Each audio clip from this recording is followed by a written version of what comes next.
All rise, we will away.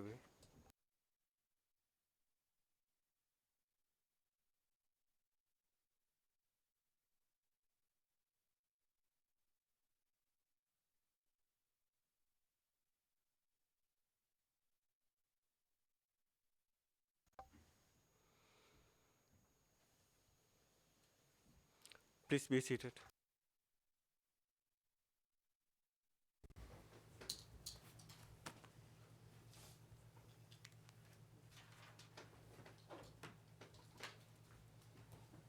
Yes, Mr. Stringer. Thank you, Mr. President.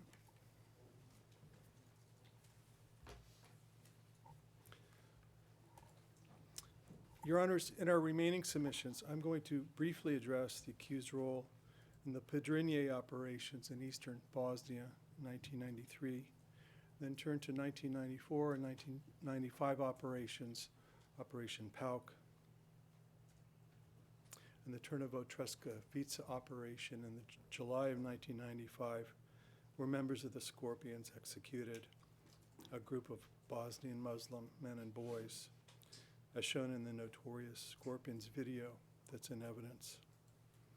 And then the Banja Luka operations related to the crimes committed by Serb forces, notably Arkon's Tigers, the SDG in Sanski Most in September and October of 1995. I will then address Stanisić's submissions, claiming that he could not have intended these crimes to occur because, as he alleges, Milosevic and himself broke with the Bosnian Serbs and worked to support peace plans. First to 1993 in eastern Bosnia. Your Honors, we have a slide to put up. In late 1992 and early 1993, the accused and their fellow JCE members focused on the third strategic goal, to clear the Drina River in the Podrinje region of eastern Bosnia of its non-Serb inhabitants. In view of the time, my submissions here will be very limited. We refer Your Honors to paragraphs 572 to 587 and 624 of our brief on this. Red Beret groups trained at the DB units Skalani and Bratunac camps joined with various units of the VRS, VJ, which crossed the Drina from Serbia covertly, beginning in January of 1993. Same time as the Vance Owen peace plans are in play, as I'll refer to later. In March of 1993, they were joined by Frankie's men, as the unit was known to those deployed alongside them in the field. Frankie's men were led by Božović and Lončar, known as Bambi. Božović having now taken over the Eastern Bosnia operation after his activities in Doboj, as Your Honors heard earlier from my colleague, Ms. Harbour. Stanisić's claims that all forces of the Serbian MUP, including Frankie's men, the Skalani and Bratunac Red Berets, were subordinated to the main staff of the JNA. It's his brief at 1397. And that Simatović was subordinated to the joint staff and not to him while deployed in eastern Bosnia. This is Stanisić's brief at 1409. So apparently this was another of Mr. Simatović's frolics. Simatović acknowledges that that was not the case, his brief at 540, 542, but he suggests that only 2 or 3 instructors of the DB's Mount Tara Training Center accompanied the Serbian PJM companies, that is, the public security police units deployed to Bosnia, and that they provided only psychological support. That's his brief at 580. Simatović claims he only provided these units with intelligence support. Multiple witnesses provide conclusive proof to the contrary. RFJ 83 was a member of that Serbian MUP Special Police Unit, or PJM, that deployed into this region. He testified that on arrival to the region, they were informed that the Serbian government had decided to send them into Bosnia to remove the Bosnian Muslim population along the Drina River. He testified that Božović commanded Frankie's men, as well as the Serbian PJM units deployed with them. Stanišić simply ignores this evidence, while Simatović attempts to impugn it. RFJ 174, a member of a VJ unit that was deployed from Serbia into eastern Bosnia, testified that throughout all of their joint operations, Frankie's men maintained a separate chain of command. RFJ 174 maintained this position despite vigorous cross-examination from Mr. Stanišić, who continues to claim without support that this was simply not feasible. Stanišić Brief 1475. RFJ 174 explained how this was, in fact, feasible and how it worked in practice. The teams had separate tasks within each action and were briefed separately beforehand. This witness repeatedly denied the assertion put to him by the defense that his VJ superiors had operational command over Frankie's men or the PJM units alongside them. RFJ 174 also observed Simatović in uniform, bringing another 70 men into the field. And as with RFJ 83, Simatović simply attempts to attack RFJ 174's credibility, and on this he fails. Your Honors, may we go into private session? Private session.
We're back in open session, Your Honors.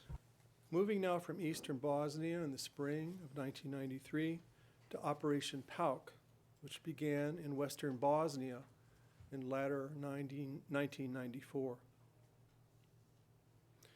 The objective of Operation PALC was to prop up Fikret Abdić, a rebel Bosnian Muslim political leader who was trying to establish a separate entity in Western Bosnia, independent of the central government of Bosnia-Herzegovina. The idea was that Abdić's Western Bosnia territory could be a buffer between the RSK and forces of the Army of Bosnia-Herzegovina, thereby protecting the integrity of the ethnically cleansed RSK Krajina territory that lay just on the other side of the border, the Una River region that forms Strategic Goal 4. We refer to the Chamber to paragraphs 625 to 642 of our brief regarding Operation PALC. These accused played a leading role with the full support of Serbian President Milosevic in Operation PALC. Stanišić claims that Operation PALC was a humanitarian operation, his brief at 1481, intended to restore Bosnian Muslims to their homes in Western Bosnia, who had been driven away by the hostilities from Western Bosnia into their already cleansed RSK territory. The idea that these accused, who had just spent the previous 2 years working with their fellow JCE members to expel Bosnian Muslims and non-Serbs from vast territories across Croatia and Bosnia, would now undertake a humanitarian operation on the far side of Bosnia to bring the displaced Bosnian Muslims back to their homes in Western Bosnia. It's outlandish. They wanted the Bosnian Muslims out of the RSK, and they wanted them back in Bosnia to be a buffer protecting the RSK. All 3 Serbian DB units, the DB unit itself, the Serbian Volunteer Guard, and the Scorpions, were all deployed together by the accused for the first time in November 1994 to support Abdić's forces. The accused held commanding roles. The details of their involvement in Operation PALC set out clearly in our brief at paragraphs 626 to 634. Operation PALC was Stanisić's brainchild, contrary to the modesty he displays in his final trial brief at paragraphs 1560 and 61. On the 7th of October, 1994, he laid out his plans to President Milosevic and the most senior Serb officers for a multilateral Serb force under a joint command answerable to him. We could show the slide here, please. Your Honors, this is an excerpt from the notebook of Ratko Mladić. And we see that his entry for this day, on the 7th of October, 1994, has Stanišić describing his vision, his proposal. Then, after having done so, Slobodan Milosevic himself says, the focus is on a part of Kladuša. Let Jovica's men take this over. Upon which Stanišić then indicates that he will bring Simatović as part of this with him.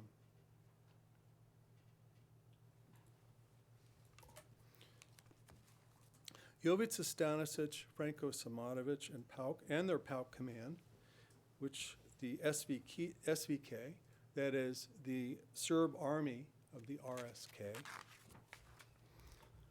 they described what the parallel. I'll start over, Your Honor, apologize. Stanišić, Simatović, and their PALC command, which the SVK described as a, quote, parallel command, unquote, were located in the RSK at Magarčevac in Petrova, Croatia, just across the border from Western Bosnia. This is D8. While Simatović accepts that, The PAOK command was based at the top of Petrovagora at Magarchevac. Stanišić does not. Another example of the divergence between the accused as to the actual events. Your honors are invited to compare Simotovic's brief on this at 1231 to Stanisić's brief at 1508 and 1509. Stanišić denies he was involved in the PAOK command, but concedes that he was involved in the coordination of military assistance to PAOK between December of 94 and March of 1995. His brief at 1513. The fact is, the leading RSK and RS officials and JATD members came to Petrovagora to consult Stanišić over the course of his deployment there. SVK commanders Novakovic and Lonchar, Milan Martic, Ratko Mladic, and the rebel Bosnian Muslim leader himself, Abdic. From the JATD, they were Milorad Ulimic, known as Legia, and Božović, Filipovic, and others. As the witness Slišković said, quote, everybody came to him. He did not go to them, end quote. This is from row D9 of your sheet, Your Honors. The accused deployed the 3 Serbian DB units in November of 1994 to PAOK, shortly after Stanišić had pledged to send Simatović with, quote, manpower, end quote. He told Milosevic, quote, I will collect men from all over.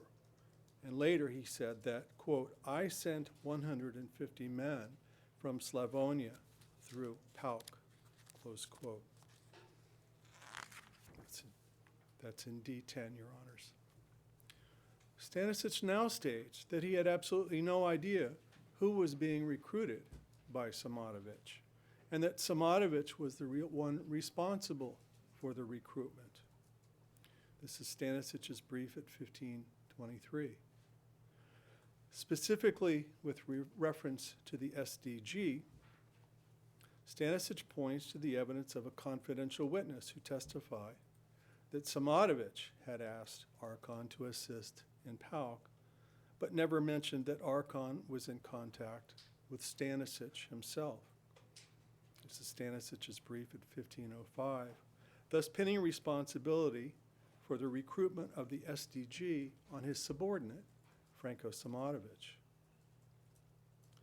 Stanišić thus admits responsibility of Simatović and the Serbian DB in the recruitment of this paramilitary group to PAOK, but he asked the chamber to absolve him, the unwitting chief, one of Simatovic's frolics.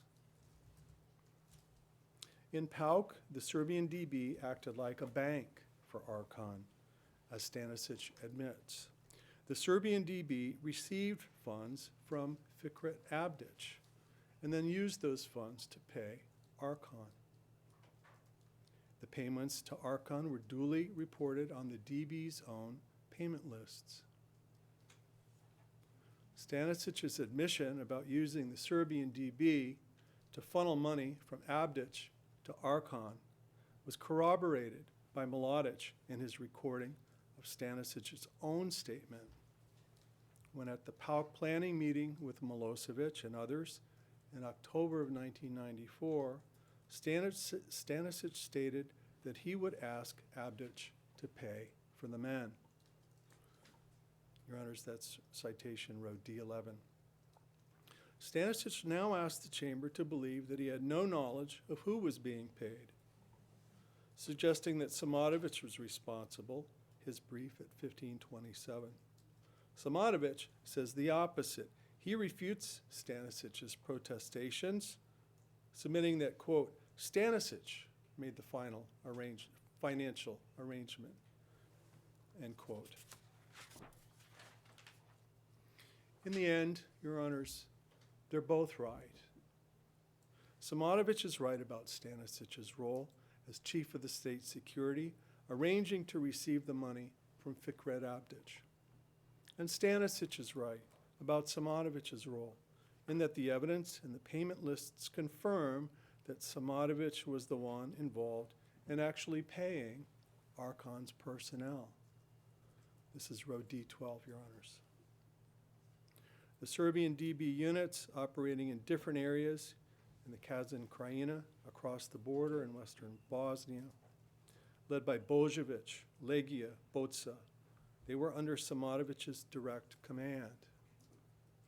The PAOK operational diary records, for example, quote, Frankie ordered Božović to conduct a mortar attack on targets Frankie identifies.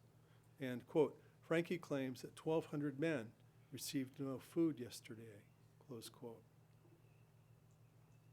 Nonetheless, Simatović now retreats to his radio equipment, submitting in his final trial brief that during PAOK he had, quote, no connection with the JATD or with either of the tactical groups formed out of instructors and combat groups.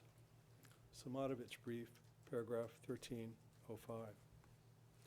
Your Honors, the evidence demonstrates that, in fact, both accused were fully aware of who was recruited, deployed, and paid in Operation PAOK. It mattered to them who was chosen to carry out these tasks because, after all, Milosevic himself had put Stanišić and Simatović personally in charge of this operation.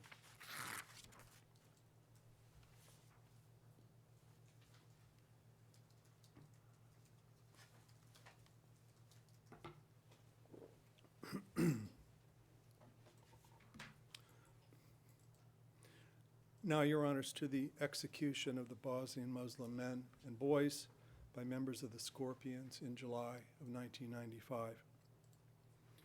On the slide, Your Honors, you'll see some of the images of the victims of this crime, and as I mentioned earlier, the videotape that was taken by the Scorpions themselves during the event is in evidence. These prisoners had been captured by Serb forces in eastern Bosnia following the fall of Srebrenica on the 11th of July, 1995. The execution, filmed as it happened by members of the Scorpions themselves, is described in paragraphs 856 to 862 of our brief. Your Honors, our case is that the Scorpions were a unit controlled and deployed by the Serbian DB into this operation, commanded in the field by Serbian DB Commander Vaso Mijović. As set out in our final trial brief from paragraph 643, in June of 1995, the accused deployed the Scorpions and the Kajman detachment of the Serbian Volunteer Guard into the area of Trnovo in the Treskavica Mountains outside of Sarajevo. At Trnovo, the Scorpions, the SDG Kajman attachment, and a third unit that accompanied them, a detachment of the Vukovar MUP called the Plavi, or the Blues, these were all collectively known to the nearby VRS and RS MUP as Serbian MUP forces, SMUP forces, and referred to as such in multiple documents. Your Honors, are referred to row D14. The evidence shows that these units were under the control of the Serbian DB section of the Serbian MUP. This was made very clear by the defense witness Obrad Stevanović, a senior member of the Serbian MUP public security section. He agreed that the Serbian MUP, first of all, had only two sections, public security or state security, and that therefore, if a unit belonged to the Serbian MUP, it had to belong to one or the other. Stevanović categorically denied that Serbian MUP public security had anything to do with the operations in Trnovo in 1995. When he was shown the documents referring to the three units as Serbian MUP forces, he agreed that the Kajman detachment, the Plavi, and the Scorpions had no connection to the public security section of the Serbian MUP. The chamber should carefully consider Stanišić's testimony because it is mischaracterized by Stanišić and Simatović in their final trial briefs, where they both rely on Stanišić to assert that these three units had nothing to do with either public nor state security. This is Stanišić at 1581, Simatović at 1404.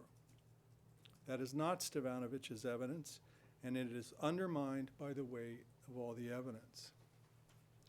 Stanišić himself admitted that he knew relatively little about the methods and manner of work of the state security, and accepted that it was possible that the Serbian DB was doing something that he didn't know about. Your Honors, the documentary evidence taken together with Stanišić's testimony clearly demonstrate that the Serbian MUP forces of the Scorpions and Kajman detachments could only have been forces of the Serbian DB in Trnovo in June and July of 1995. They could have deployed and operated there only with the knowledge and approval of Jovica Stanišić.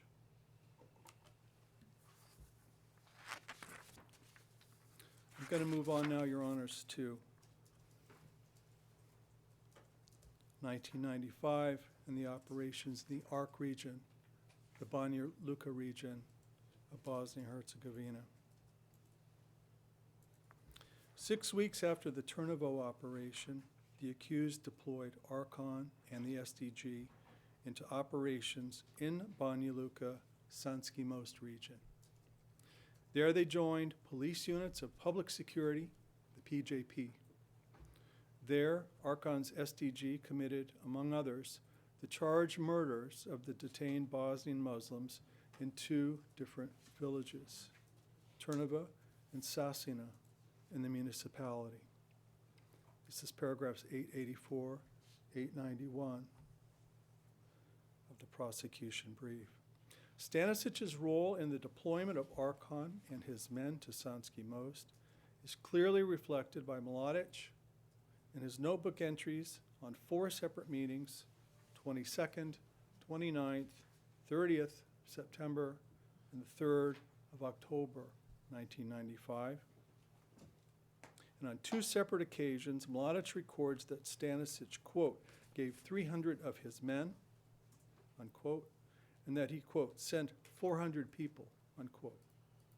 That's row D19. These figures are corroborated by the witness testimony that approximately 300 to 400 members of ARCON's SDG were deployed into the Sanski Most operations.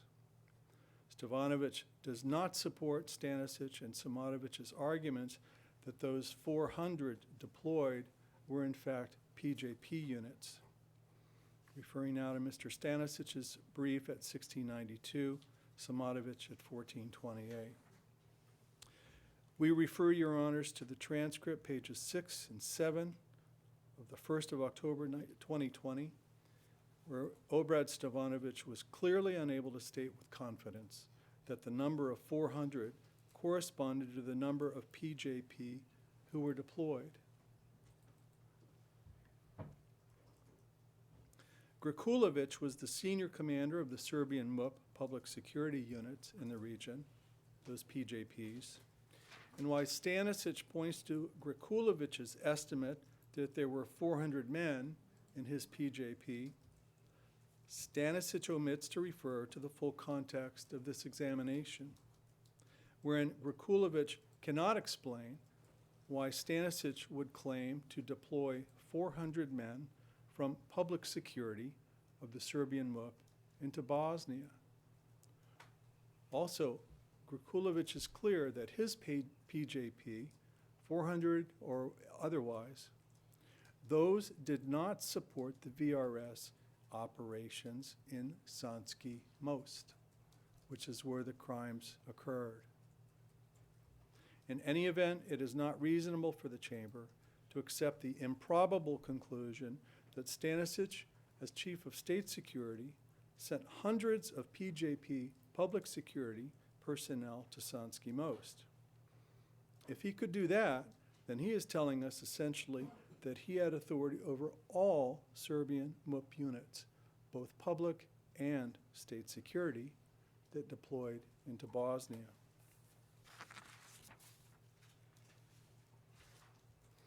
Stanišić states that should Simatović or other SDB members be found to be involved, Stanišić did not know about it. Simatović, on the other hand, simply states that Archon came to Sanski Most on the invitation of Karadzic and Plavšić. This is Simatović at 1048. While the prosecution accept that the senior RS politicians had a role in bringing Archon to Republika Srpska in 1995, they certainly did not have any active or operational authority over Archon. Contrary to Stanisić's submissions, Milosevic does not place Archon's involvement in the RS in 1995 at the feet of the RS politicians. We refer your honors to row D21.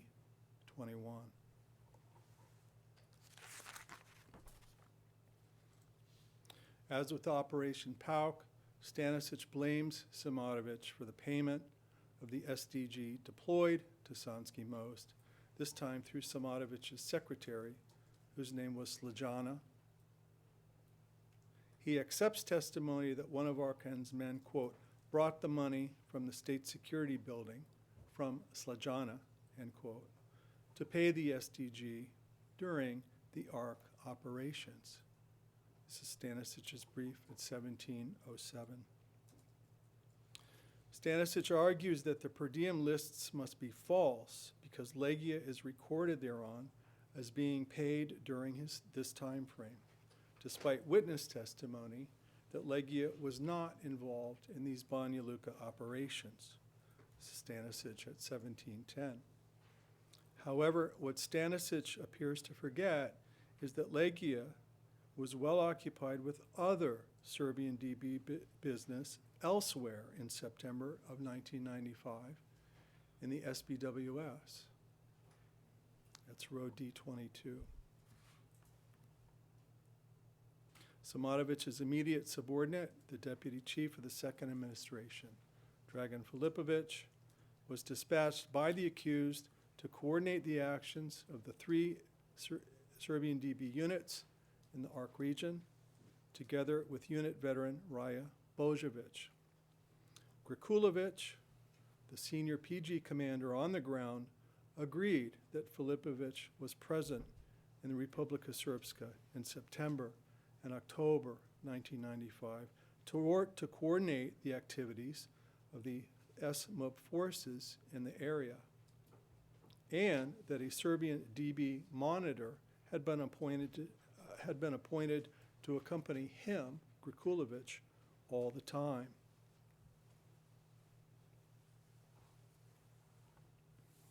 That's row D23.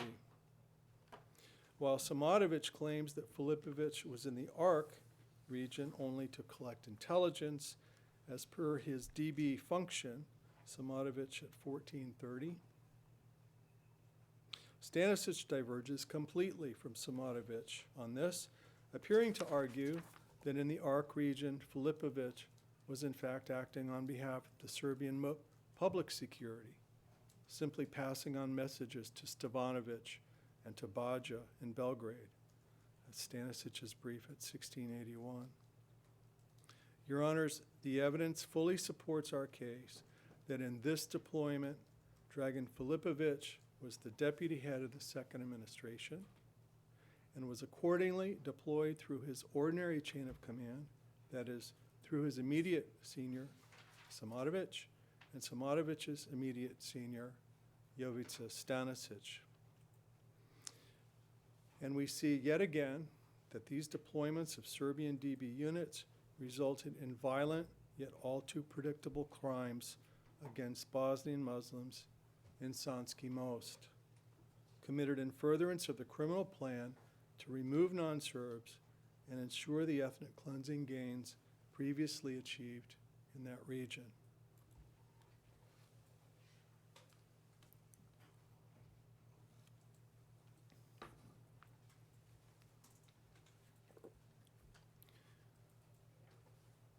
Your Honors, I'm going to change topics now. In his brief, Stanišić devotes much to arguing that Milosevic, and by extension himself, could not have shared the intent or responsibility for the many crimes committed against non-Serbs in Bosnia, claiming that they had, quote, parted ways, close quote, with the Bosnian Serbs in October of 1991. That's his brief at 863 to 868, and had supported adoption of various peace plans. In his brief from paragraph 935, Stanišić asked the chamber to consider Milosevic's motivations during 1992 to 1995. So let's talk about Slobodan Milosevic.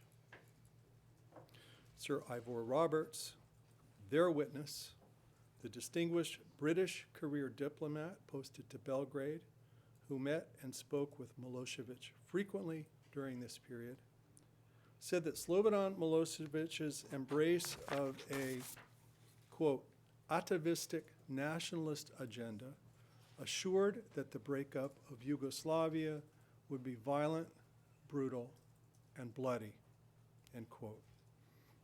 That's D24. Sir Ivor asserted that Milosevic only cared about power and retaining power. He told this chamber that Milosevic was not motivated by humanitarian considerations whatsoever, and that in their many meetings, Milosevic never expressed the slightest regret for the crimes and misery that he had unleashed in Croatia and Bosnia.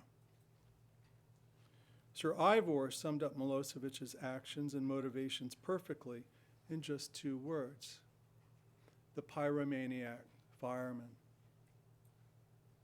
Having been the pyromaniac responsible for setting ablaze the widespread ethnic violence against non-Serbs in Croatia and in Bosnia, Milosevic gradually became a fireman, trying to extinguish that blaze of ethnic conflict that he had set abroad, all as the impact of the international sanctions and the specter of a humanitarian crisis affecting Serbia and his hold on power posed a threat to the one thing that motivated him, retaining power at home. Rather than showing a lack of intent or an abandonment of the goal of forcibly removing and separating non-Serbs,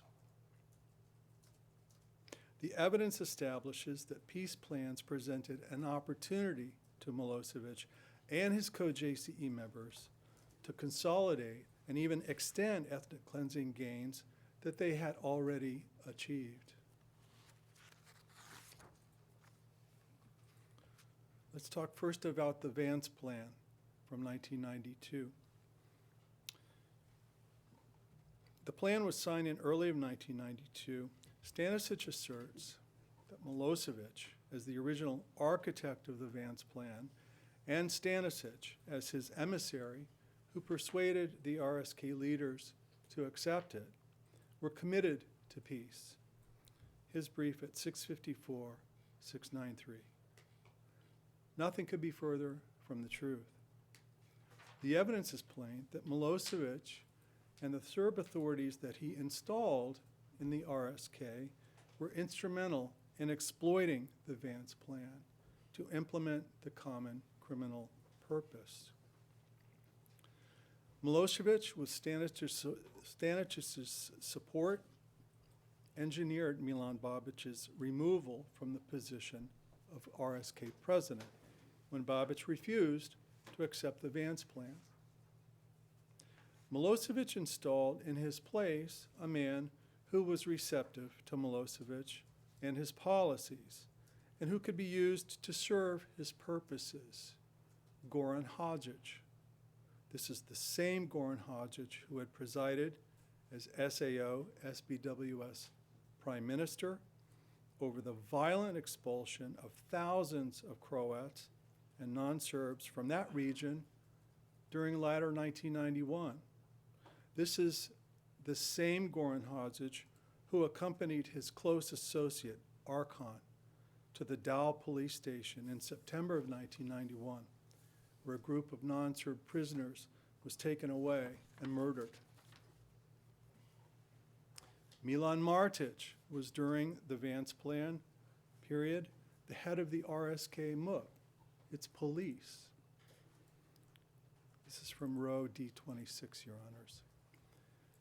If Milosevic really wanted the Vance Plan to be honored, he would have installed leaders there who would honor it.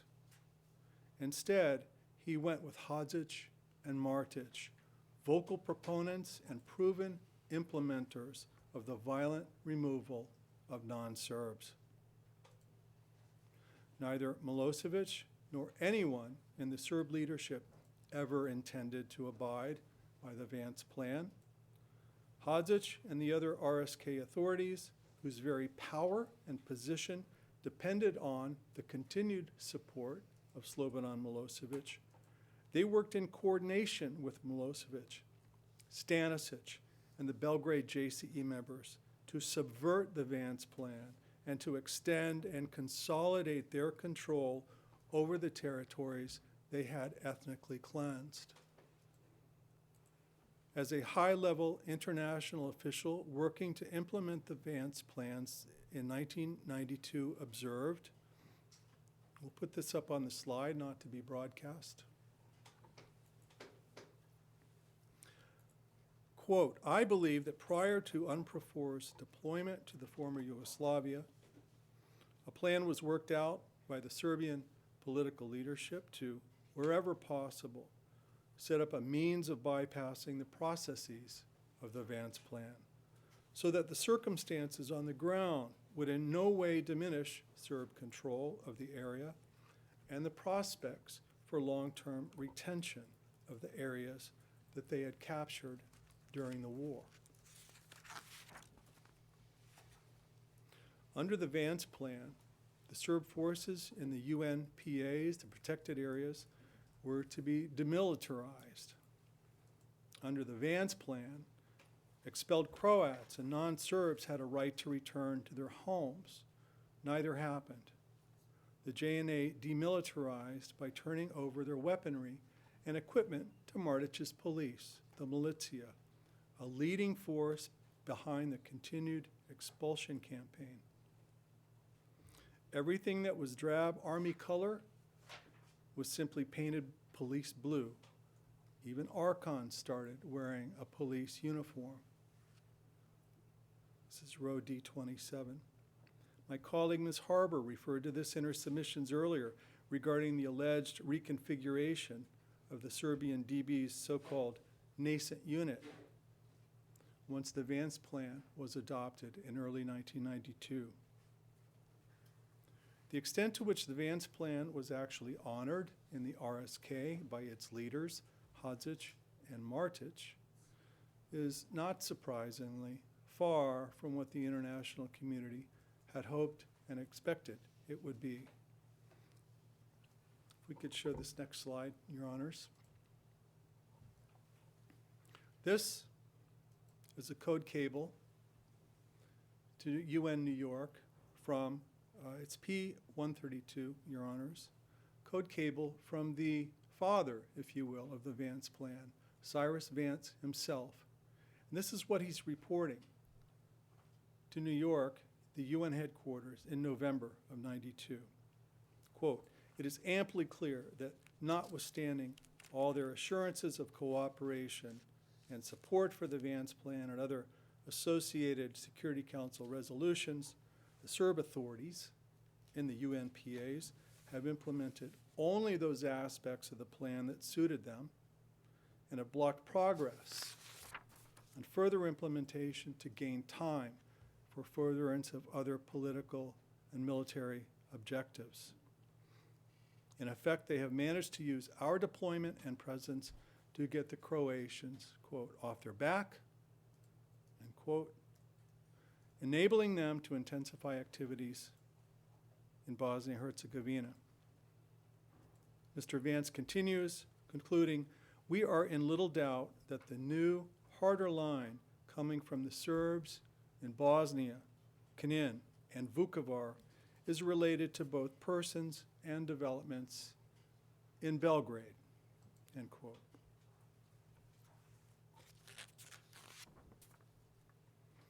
In sum, Milosevic and Stanišić get no credit for supporting, ostensibly, the Vance Plan.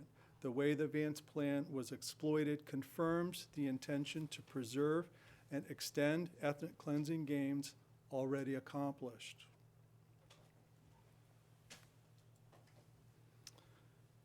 Like the Vance Plan in Croatia, Stanišić points to Milosevic's support of the Vance-Owen peace plan in Bosnia during the latter 1992 and early 1993 period. He points to Milosevic's entreaties to Karadzic and the Bosnian Serbs to accept the plan as evidence of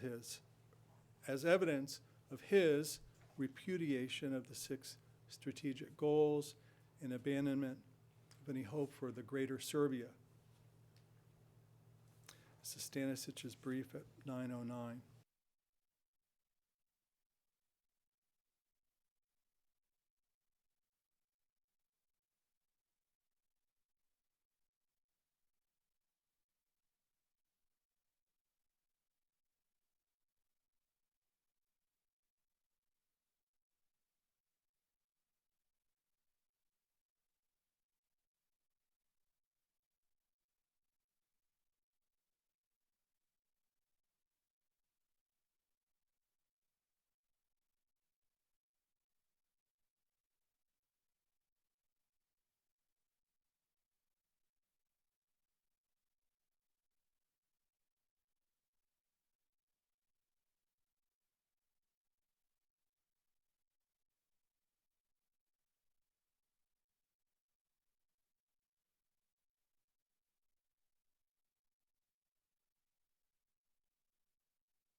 If they had not had the war, the changes on the ethnical basis would have never occurred. Now we have the changes based upon the ethnical principle. I do not care if we have 1 or 3 republics. They are together, and it is sure that they will be together later on. At the next Harmonization Council meeting, Milosevic's foreign minister, Jovanović, described how they could advance, quote, ethnic homogenization, end quote. It's his words, not mine. Ethnic homogenization. Even after the Vance-Owen plan was signed through, quote, migrations, population exchanges, close quote. 4 months later, on the 5th of May, 5th and 6th of May, Milosevic addressed the RS Assembly session, declaring adamantly, I shall tell you, no, we do not give up on our goal. This is all in row D28, Your Honors. So, like the Vance Plan in Croatia, Milosevic's support of the Vance-Owen plan did not mean that he or anyone else abandoned the goal, largely achieved by that point through the war efforts Milosevic referred to in the Harmonization Council of separating themselves from the ethnic Bosnian Muslims, Bosnian Croats, and others in their midst. And while Milosevic was ostensibly supporting the Vance-Owen plan in early 1993, this was accompanied by the covert deployment of the VJ and Serbian MUP forces, including the Serbian DB unit commanded by Simatović, into joint ethnic cleansing operations in eastern Bosnia during the same period of time. On the 2nd and 8th of July, 1993, Barely 2 months after the Bosnian Serbs rejected the Vance-Owen plan, Milosevic, Stanišić, and Stanišić Baja, together or separately, held meetings with Karadzic, Krajisnik, Mladic, during which Stanišić discussed providing military and financial support to the VRS. This is row D29. Your honors cannot give Milosevic, and by extension Stanišić, any credit for any professed support of the Vance-Owen peace plan. The next proposed international plan was the contact group plan Stanišić refers to in August of 1994. In his brief, paragraph 918, Stanišić claims that Milosevic, quote, put a real squeeze, close quote, on the Bosnian Serbs to accept the contact group plan, and that when they rejected it, he made public comments criticizing the Bosnian Serbs and imposed an embargo, cutting them off their military supplies. He denied their leadership access to the fry, and as Stanišić says at 922 of his brief, Milosevic, quote, effectively severed all relations with the RS, quote. First, your honors, it should be abundantly clear the chamber should treat Milosevic's public statements with caution. Rather than what he said, let's look at what he did. Together with Jovica Stanišić and Franko Simatović during this period, despite ostensibly denying the RS leadership access to the fry, Milosevic continued to meet with Ratko Mladic in Belgrade. Sir Ivor Roberts agreed that Mladic was exempt from any embargo of RS leadership. Also, as set out in more detail in our brief from paragraph 600, in June of 1994, in the lead up to presentation of the contact group plan, Milosevic and Stanišić were quietly in direct contact with Fikret Abdić, the separatist Bosnian Muslim leader in Western Bosnia, whom Milosevic and Stanišić would find to be a convenient ally later that year in November 1994. This led to Operation Pauk, where Stanišić and Simatović and members of the various military units they controlled deployed covertly in October and November of '94, far from Serbia and deep into western Bosnia. This is, of course, after the Bosnian Serbs had rejected the contact group plan. So much for putting a real squeeze on the Bosnian Serb leadership and, quote, severing all relations with the RS. So much for Milosevic's motivations in 1994. For a real indication of what was motivating Milosevic, that is, what was his policy during the contact group period during mid-1994, let's consider the 5th of July 1994 message of his Assistant Minister of Interior, his Chief of State Security, Jovica Stanišić, to his colleagues in the RSK MUP. We'll put this up on the slide, please. After expressing his support for their fight against, quote, the aggression of the neo-fascist Croatian regime, end quote, Stanišić gives this encouragement. We are now entering the decisive phase of the fight to achieve the common goals of all the Serbian lands, more determined and prepared than ever before. Common goals of all Serbian lands. This brings us to 1995 and the conclusion of the conflict with the Dayton Peace Agreement in November of that year. The year started as a continuation of the covert support that Milosevic, Stanišić, Simatović were providing to the Bosnian and Croatian Serbs. Stanišić and Simatović were in Petrovagora at the beginning of 1995, commanding the Pauk operation, supporting Abdić in western Bosnia. Meeting with Mladić and Milosevic in Belgrade in April of 1995, Stanišić noted, we can put this up on the screen,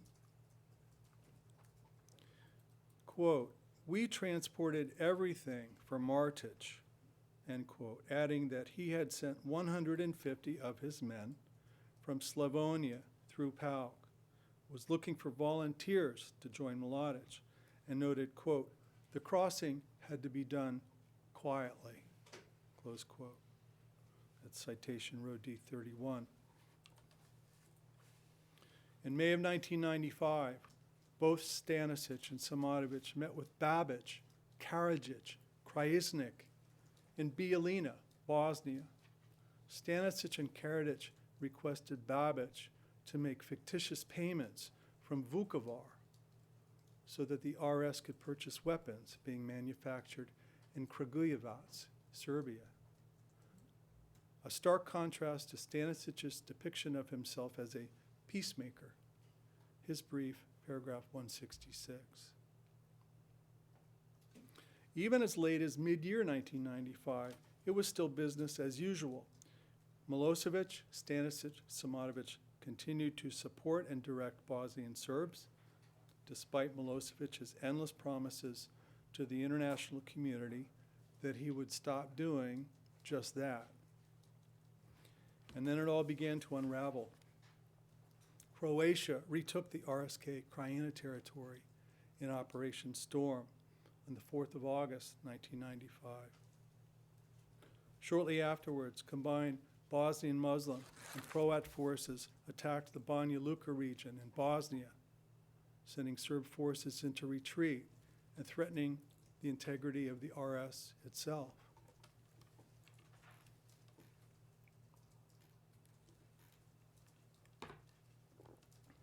There is no doubt, as Stanišić says, that both Operation Storm and the Banja Luka operations threatening the Republic of Srpska gave rise to a humanitarian refugee crisis. This is Stanisić's brief at 1611. Some 200,000 Serbs fled the Krajina in the wake of Storm, heading for Serbia and the Banja Luka region as well. For the SBWS in eastern Croatia, the writing was on the wall. It was inevitable that Croatia would retake its territory there by force unless an agreement was reached quickly. The SBWS was on the doorstep of Serbia. The combined effect of the collapse of the Milosevic-sponsored Serb forces in Croatia and in Bosnia, the threat to the territorial integrity of Serbia itself, the massive influx of refugees, the ever-present weight of the sanctions regime that had burdened the people of Serbia and the Fry for years by this point.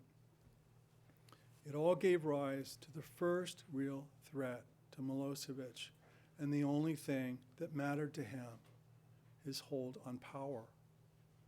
The raging fires of ethnic violence and forced displacement that Milosevic, the pyromaniac, had been setting for years in Croatia and Bosnia were now at his door. Not surprisingly then, the strategic goal changed. As Stanišić points out in paragraph 16-17 of his brief, 10 days after Operation Storm, Milosevic and the Fry Supreme Defense Council agreed on a new strategic goal, now to avoid getting dragged into the war. Put simply, Milosevic's strategic goal now was to shut this conflict down as swiftly as possible. And that is exactly what he did. The old days of trying to cajole and persuade the Bosnian Serbs to sign a deal, all while continuing to support them, were over. But it was not a motivation for peace that finally and truly forced Milosevic to break with the Bosnian Serbs in late 1995. It was the threat to his own power, when the project of violent ethnic separation of Serbs from non-Serbs that he had been exporting into Croatia and Bosnia with the unwavering assistance of these accused and other JCE members, when that all began to unravel, that is what forced him to act. You are winding up, aren't you, Mr. I believe I have about 5 more minutes, Mr. President. Mr. Stringer, you have 3 minutes. Thank you. With your leave, Your Honor, maybe if I could just take an extra 2 or 3, I'm very much at the end if it ends up coming to that. I'll hold you to that, Mr. Stringer. Thank you, Mr. President. And when reaching a peace agreement to save his own skin became the new strategic goal, Milosevic again turned to his best and most dependable implementer, Jovica Stanišić. Already in July of '95, Milosevic had dispatched Stanišić to Pale in Bosnia to deliver the message that Milosevic would have Karadzic killed if he, Karadzic, did not release the UN personnel. In November of 1995, Stanišić, the peacemaker, went to Dayton with Milosevic and the Serbian delegation. Never mind that only 2 months prior to Dayton, it was Stanišić who deployed Archon into Sanski Most, where, true to form, Archon committed crimes. The role of Milosevic and Stanišić in forcing the Bosnian Serbs to accept the Dayton peace plan has nothing to do with peace or putting an end to the years of suffering endured by hundreds of thousands of non-Serbs in Croatia and Bosnia. It was about containing the misery and the displacement and the ethnic violence and separation to Croatia and Bosnia. It was about keeping the peace at home after exporting it abroad for so long. Your Honors, I'm virtually at the end of my closing submissions. As we asserted in our first remarks this morning, and as we have asserted throughout this trial, this case is about a campaign of force and violence and crime that employed murder and persecution of every kind, of the worst kind, to achieve the goal of the forced removal of Croatian, Bosnian Muslim, Bosnian Croat, and other non-Serb populations from the claimed Serb territories. We have proved that. We have asserted that this campaign brought about the deportation and forcible transfer of thousands from their homes and communities. We have proved that. We know that at least 340,000 victims were forced out, driven elsewhere, anywhere, so that the lands they left behind could be more ethnically pure. We have proved that. We have asserted that a campaign of this size, nature, and duration, comprising as it did a variety of Serb forces in Croatia, Serbia, and Bosnia, could only have achieved its goal through the contributions of a collection of individuals who had the power, the means, and most importantly, the intention to make this happen. And we have proved that. We have asserted that these accused, Jovica Stanišić and Franko Simatović, acting as high-level officials of the State Security Service of the Serbian MUP, that they contributed significantly to this campaign, this common criminal plan, from its inception in 1991 to its conclusion in 1995, from beginning to end. We have proved that. Your Honors, it's been a long road getting here. This has been a long, complex trial, made longer by the pandemic. This case was tried once already before. I'm sure that my learned friends from the defense will refer to that. The combined length of all of these proceedings and the impact of all the years of uncertainty awaiting the conclusion. And they would be right to say that. But there are others who have waited longer. I'm referring, of course, to the hundreds of thousands of victims, the ones whose lives were changed forever on that dreadful day when the Serb forces descended upon their village, their town, when the destruction, the killing, the brutality, all directed at them, forced those who could flee to do just that. The ones who lost their home, their father, their mother, brother, sister, their child, their church, their mosque, their community, those who lost everything on that day, they've been waiting the longest. And after these years, it's no longer just about those victims. This is another generation now, their children, those born and raised elsewhere, separated from the towns and communities of their parents and grandparents, children born in foreign lands, foreign countries whose elders were driven out of Croatia and Bosnia entirely. This is their legacy for the crimes committed by these accused and by their fellow JCE members all those years ago.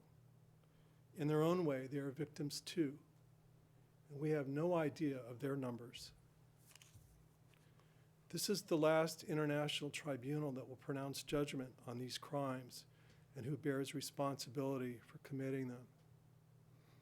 As Your Honor, Judge Hall observed on completion of the last witness evidence, this is an historic case, but there is still more history to come. Let history say that this chamber, in its final judgment in this case, and based on the totality of all the evidence, found that Jovica Stanišić and Franko Simatović are criminally responsible beyond a reasonable doubt as members of a joint criminal enterprise for the vast crimes in Croatia and Bosnia they're charged with. Let history say that based on the gravity of the crimes committed and the roles these accused played in committing them, that this chamber imposed on Jovica Stanišić and Franko Simatović the one sentence proportionate to their crimes, life imprisonment. Thank you, Mr. President, Your Honors. Those are the prosecution submissions. Thank you, Mr. Stringer. As we take the adjournment to reconvene tomorrow at 9 o'clock, whereas you're allowed that rhetorical flourish as the denouement to your closing submissions, it goes without saying that the trial chamber is limited to determining whether the prosecution has proved beyond a reasonable doubt that these accused persons have committed the crimes as alleged in the indictment. And with that, we take the adjournment to tomorrow morning. All rise. We will await.